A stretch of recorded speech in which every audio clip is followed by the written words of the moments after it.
December 1943. A cold drizzle falls over Paris, coating the cobblestones of the Gare de l'Est in a thin layer of mist.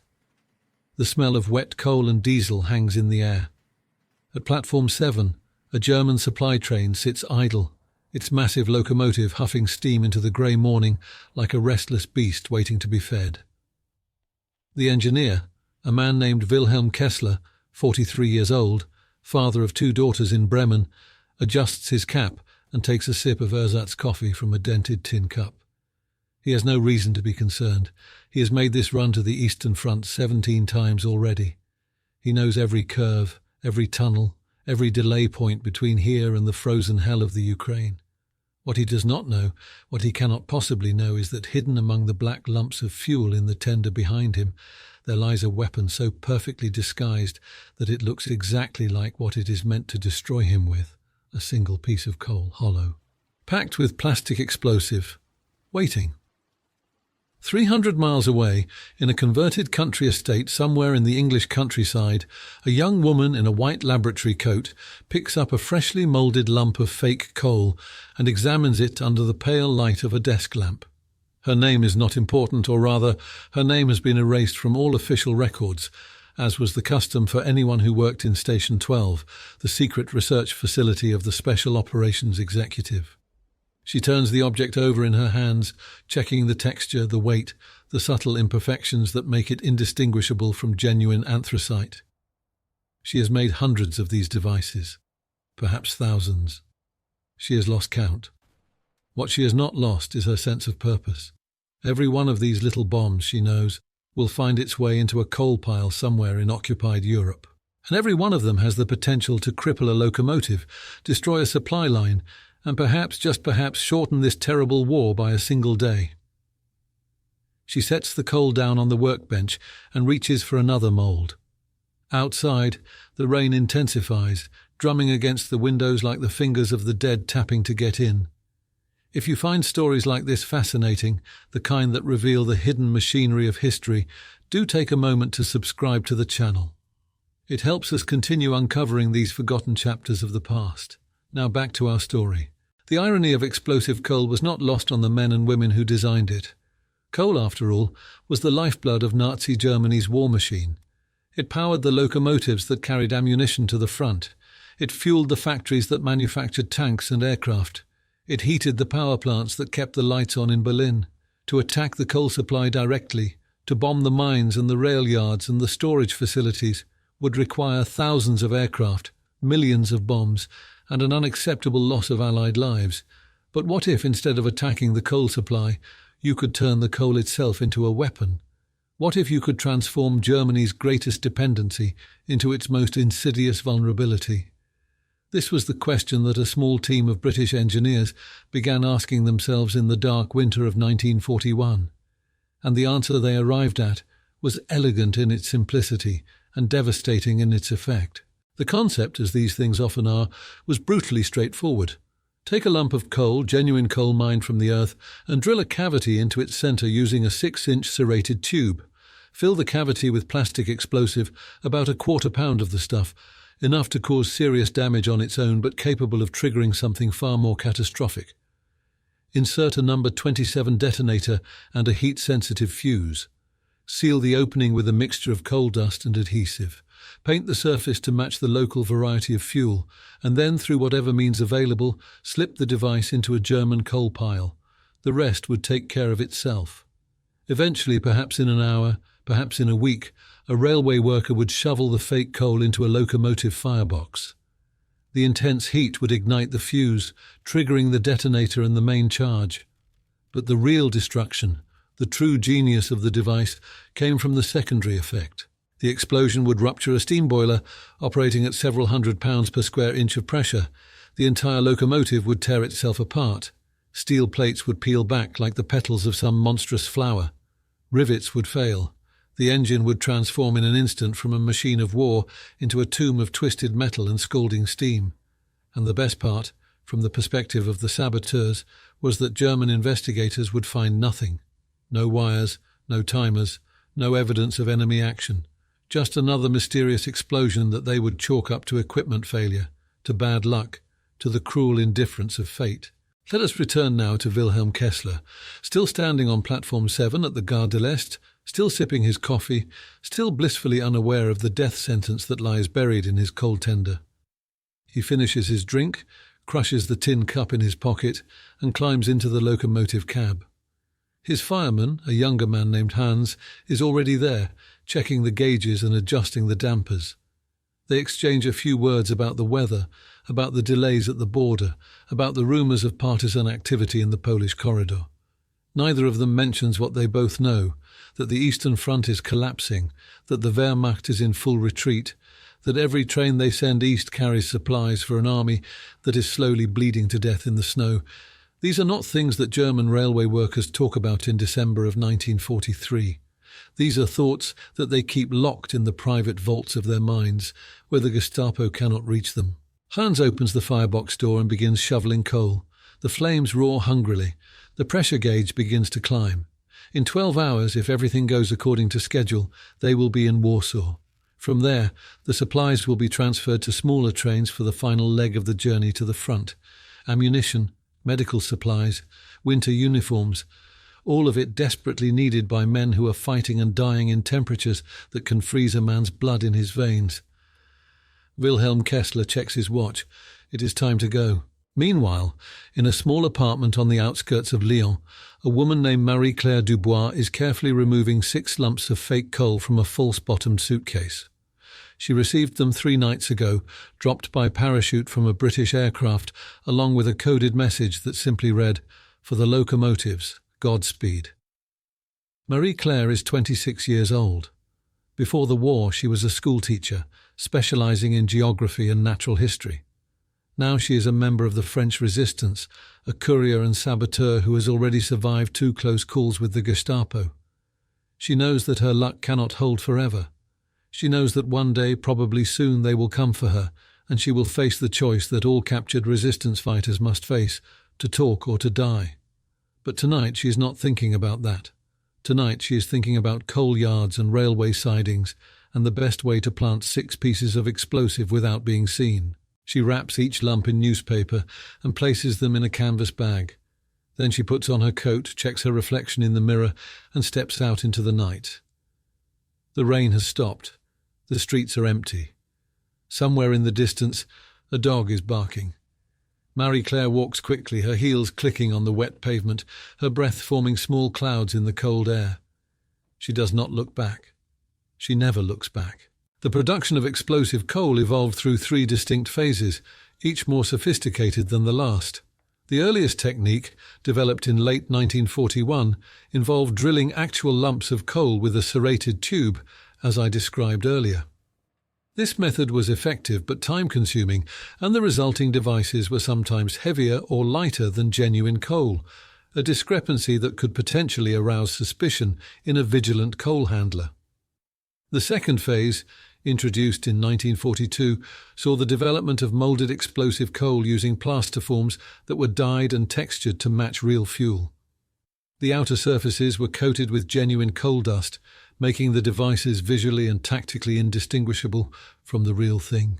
The third and final phase, employed primarily by the American Office of Strategic Services, involved the creation of specialized coal camouflage kits containing paints, brushes, and tools that enabled agents in the field to match explosive coal to local varieties. This was crucial because coal from different regions has different colors, textures, and compositions. Welsh anthracite looks nothing like Polish lignite. German brown coal is distinct from French bituminous. A piece of explosive coal that did not match its surroundings would stand out like a diamond in a coal scuttle, if you will pardon the irony of that metaphor. By the time the program reached full production, Station 12 was manufacturing hundreds of fake coal lumps every week. Each batch was customized for specific regions: French coal for operations in France, Polish coal for sabotage in Poland, Belgian coal for the rail yards of Antwerp and Brussels. The devices were then smuggled across the Channel by various means, some dropped by parachute, others carried by returning agents, still others hidden in the holds of fishing boats that plied the North Sea under cover of darkness. From the landing zones they were distributed to resistance networks across occupied Europe, passed from hand to hand like deadly gifts, stored in cellars and attics and false-bottomed wagons, waiting for the right moment to be planted. If you are finding value in this documentary, please consider hitting the like button. It helps more people discover these stories. Now let us continue. The genius of explosive coal lay not only in its design, but in its psychological impact. Consider the position of a German railway security officer in the autumn of 1943. Reports are coming in from across the occupied territories of locomotives exploding without warning, boilers tearing apart, engineers killed or maimed, thousands of tons of supplies destroyed. Yet the investigators can find no evidence of sabotage, no detonation wires, no timing mechanisms, no telltale residue of conventional explosives. The explosions appear to be mechanical failures, the result of faulty valves or over-pressurized boilers or metal fatigue. But they are happening too frequently, in too many places to be mere coincidence. Something is wrong, something is very wrong indeed, and yet what can be done? You cannot inspect every lump of coal in every tender in every rail yard in occupied Europe. You cannot post guards around every coal pile, every loading dock, every storage bunker. The sheer volume of coal consumed by the German war machine, tens of millions of tons per year, makes comprehensive inspection impossible. And so the security officer must accept what he cannot prevent. He must send locomotives out onto the tracks, knowing that any one of them might explode at any moment. He must watch the pressure gauges and listen to the creaking of the boilers and wonder, always wonder, whether this will be the day that his luck runs out. The Germans, to their credit, did eventually figure out what was happening. Intelligence reports from captured resistance fighters revealed the existence of explosive coal. Technical diagrams were discovered in seized documents. Even the methods of production became known, but this knowledge did little to stop the attacks, because the fundamental problem remained unsolvable. Even after German engineers understood how the weapon worked, they could not stop it, because you cannot guard against something that looks exactly like what you need to survive. You cannot inspect 1 million tons of coal for the handful of lumps that might contain your death. You cannot run a railway system on suspicion and fear. Let us return once more to our train, now thundering through the French countryside at 50 kilometers per hour. Wilhelm Kessler stands at the controls, his eyes fixed on the track ahead. Hans continues to shovel coal into the firebox, maintaining the pressure that keeps the great machine moving. They have passed through Metz and Strasbourg. They are approaching the German border. In another hour, they will be on Reich territory, and the danger of partisan attack will diminish. Or so they believe. Neither of them notices the slightly irregular lump that Hans's shovel lifts from the tender. It looks like coal. It weighs like coal. It even smells faintly of the sulphurous compounds that characterize genuine anthracite. But it is not coal. It is 4 ounces of plastic explosive, wrapped in a shell of coal dust and adhesive, armed with a heat-sensitive fuse that is now beginning to warm in the radiant heat of the firebox door. Marie-Claire Dubois, 200 kilometers to the south, is just completing her mission. She has planted all 6 lumps of explosive coal in the Lyon rail yard, scattering them across multiple coal piles in under 10 minutes, exactly as she was trained to do. Now she is walking home, her canvas bag empty, her heart still pounding with the adrenaline of the operation. She passes a German patrol on the Rue de la République. They do not give her a second glance. She is just another French woman walking home in the early hours of the morning, perhaps returning from a late shift at a factory or a visit to a sick relative. They have no idea that she has just signed the death warrants of perhaps a dozen German locomotive crews. They have no idea that she is the angel of death disguised as a schoolteacher, and she, for her part, has no idea that her work will bear fruit in ways she cannot imagine. That one of the locomotives destroyed by her coal will be carrying a shipment of artillery shells to the Normandy coast. That the destruction of those shells will delay the reinforcement of a German defensive position by 48 hours. That this delay will save the lives of perhaps 100 American soldiers who will storm that position on the morning of June 6, 1944. These are the hidden connections of history, the invisible threads that link a woman's footsteps on a Lyon street to the fate of nations. The moment of detonation, when it came for Wilhelm Kessler, was almost anticlimactic.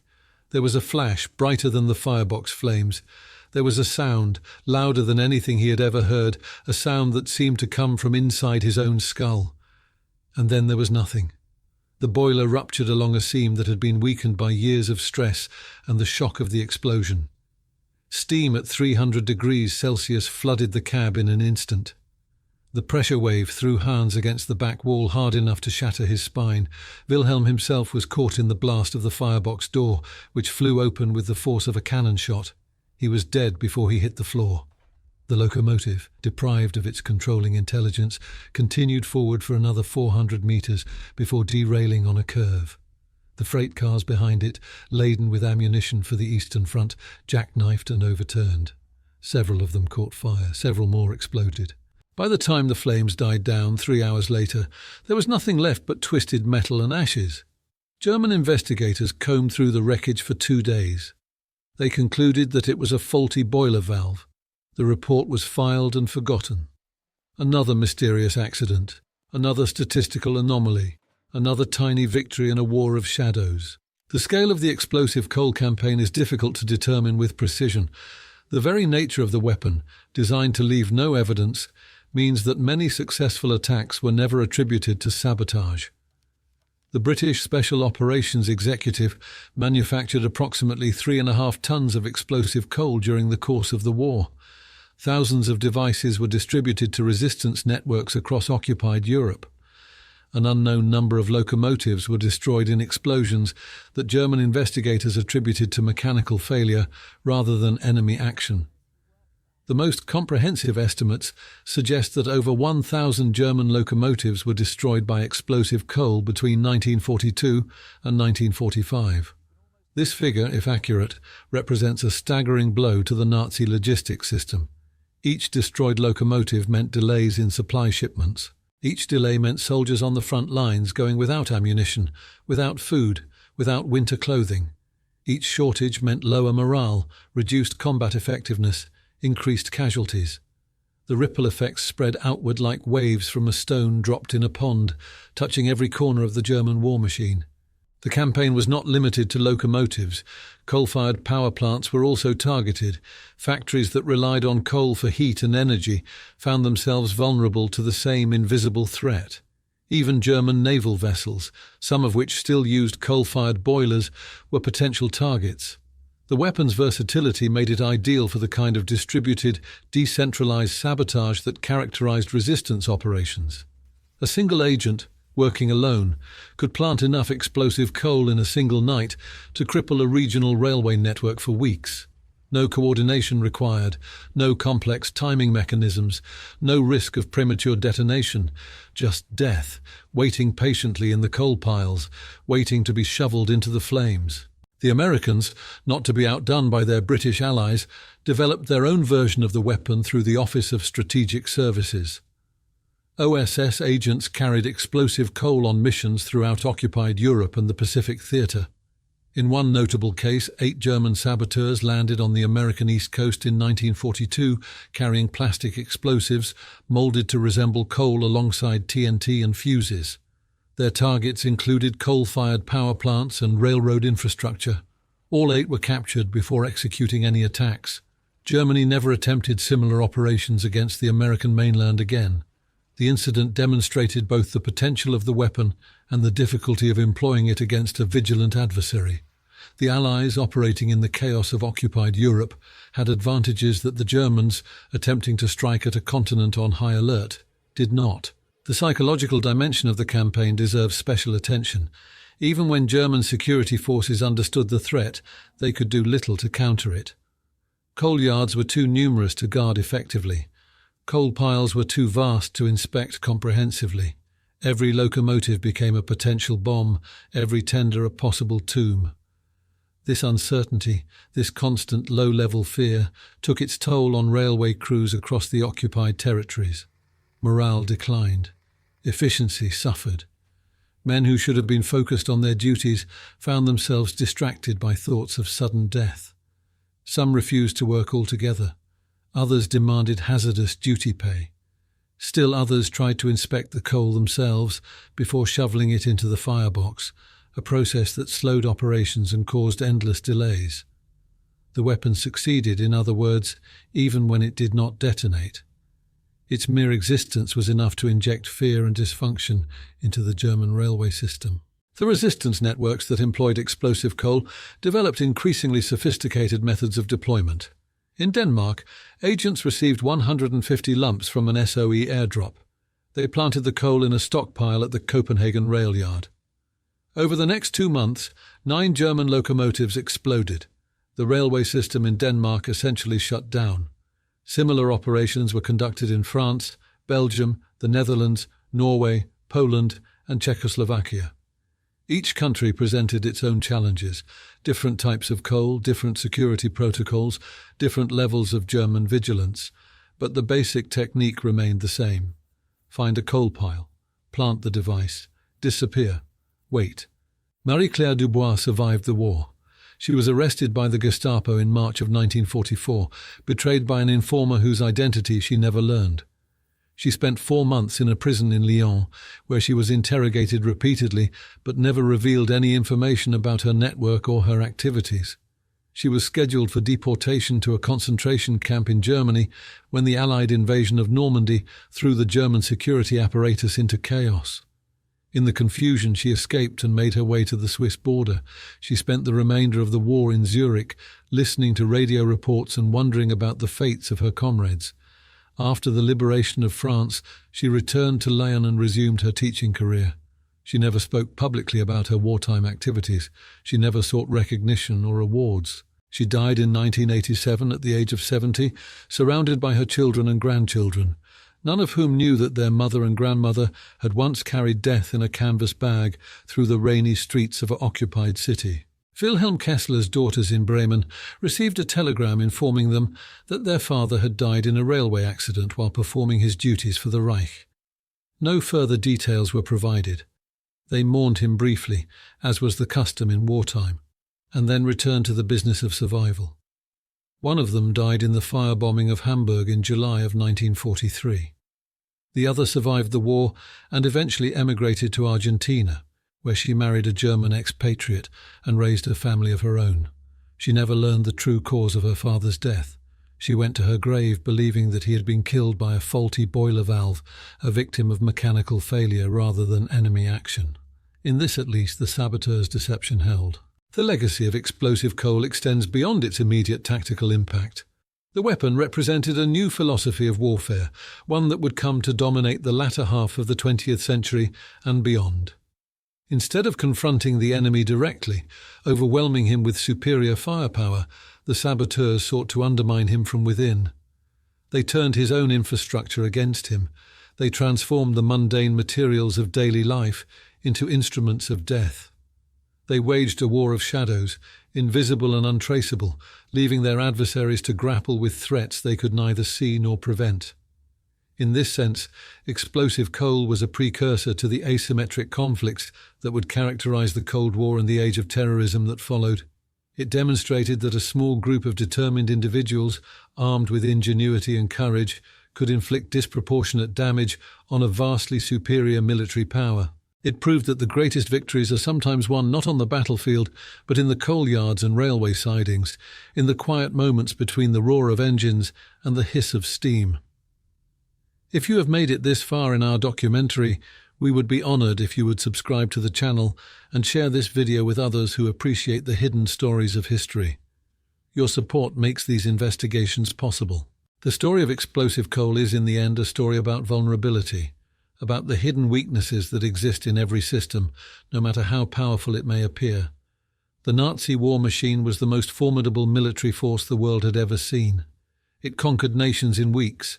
It threatened to enslave an entire continent, and yet it could be crippled by a handful of fake coal lumps planted in railway sidings by school teachers and farmers and factory workers who refused to accept defeat. This is the enduring lesson of the Second World War, that no tyranny, however absolute, is invulnerable. That resistance, however small, is never futile. That a single act of courage, repeated 1,000 times by 1,000 different people, can change the course of history. Marie-Claire Dubois never saw the effects of her work. She never knew which locomotives were destroyed by her coal, which supply shipments were delayed, which soldiers on the front lines went without ammunition because of her actions. But she knew, in her heart, that she was fighting, and that was enough. The war ended in May of 1945. The railway systems of Europe lay in ruins, destroyed by bombing and sabotage and the simple attrition of 5 years of total war. The locomotives that survived were museum pieces, relics of an age that was rapidly passing. Within a decade, most European railways had transitioned to diesel and electric power. Coal, the fuel that had powered the Industrial Revolution and the 2 world wars, began its long decline into obsolescence. The explosive coal program was quietly retired. The remaining devices were destroyed or decommissioned. The files were classified. The agents who had risked their lives to plant fake coal in enemy territory returned to their ordinary lives and their ordinary jobs, carrying secrets that they would take to their graves. But the memory persists. In archives and museums, in the fading photographs of resistance fighters, in the technical diagrams of hollow coal shells, the story survives. It reminds us that war is not only fought with tanks and aircraft and battleships. It is fought in the shadows, in the quiet moments, in the spaces between the headlines. It is fought by ordinary people who find within themselves the extraordinary courage to resist. And sometimes, just sometimes, it is fought with lumps of coal that are not quite what they seem. The rain has stopped now over the English countryside. The converted estate that once housed Station 12 stands empty, its laboratories converted to storage rooms, its workbenches cleared of their deadly cargo. But if you listen carefully, if you strain your ears against the silence, you can almost hear the ghosts of the engineers and chemists and saboteurs who worked there. You can almost hear the clink of tools against metal, the hiss of compressed air, the soft whisper of coal dust settling on a freshly moulded explosive. You can almost hear the voices of the dead speaking to us across the decades, reminding us of what they sacrificed and what they achieved. They built a weapon that looked like coal, and with it they helped to win a war.